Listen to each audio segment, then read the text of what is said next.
বিএনপির নেতারা কোন সাংবিধানিক উপায়ে উপস্থিত ছিলেন সে প্রশ্নটা আমরা করতে চাই। এর প্রত্যক্ষ দায় প্রধানমন্ত্রী তারেক রহমানের। এই যে 30 পঞ্জিকা দিবসের মধ্যে সংবিধান সংস্কার পরিষদের অধিবেশন আহ্বান করা হলো না, এর প্রত্যক্ষ দায় প্রধানমন্ত্রী তারেক রহমানের। আজকে স্বরাষ্ট্রমন্ত্রী সালাউদ্দিন ভাই জুলাই সনদ বাস্তবায়ন আদেশকে কখনো অসাংবিধানিক, কখনো জোর জবরদস্তিমূলক সম্বোধন করেছেন, কিন্তু তিনি এটা ভুলে গিয়েছেন যে আজকের প্রধানমন্ত্রী নির্বাচনের আগে তিনি এই আদেশ মেনে গণভোটে হ্যাঁ পক্ষে তিনি ক্যাম্পেইন করেছেন। গণভোটের কথা যে আদেশের মধ্যে বলা হলো,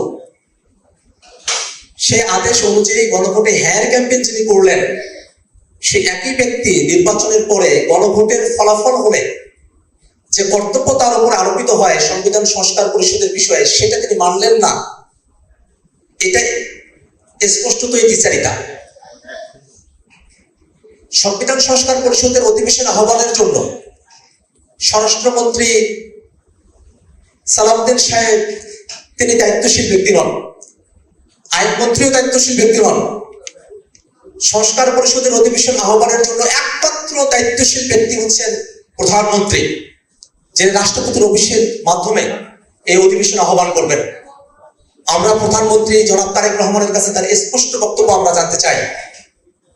যিনি নির্বাচনের আগে গণভোটে হ্যাঁ কথা বলেছেন, ব্যক্তিগতভাবে তার দলের লোকদেরকেও তিনি দলীয়ভাবে হ্যাঁ পক্ষে অবস্থান নেওয়ার জন্য বলেছেন, সেই প্রধানমন্ত্রী তার কমিটমেন্ট থেকে, জাতির কাছে ওয়াদা থেকে তিনি নিজেকে কেন বিরত রেখেছেন, সেই ব্যাখ্যা প্রধানমন্ত্রী তারেক রহমানকে দিতে হবে।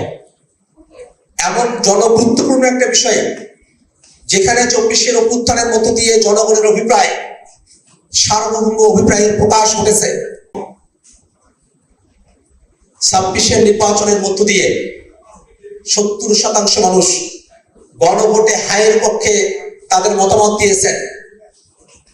এত বিপুল সমর্থন থাকার পরেও প্রধানমন্ত্রী তারেক রহমান গণভোটের প্রসঙ্গ, সংস্কারের প্রসঙ্গ, সংবিধান সংস্কার পরিষদের প্রসঙ্গ তিনি এড়িয়ে যেতে পারেন না।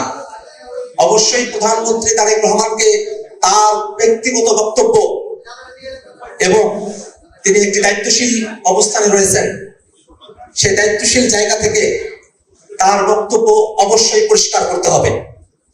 দৈনিক আজকের বাংলা .net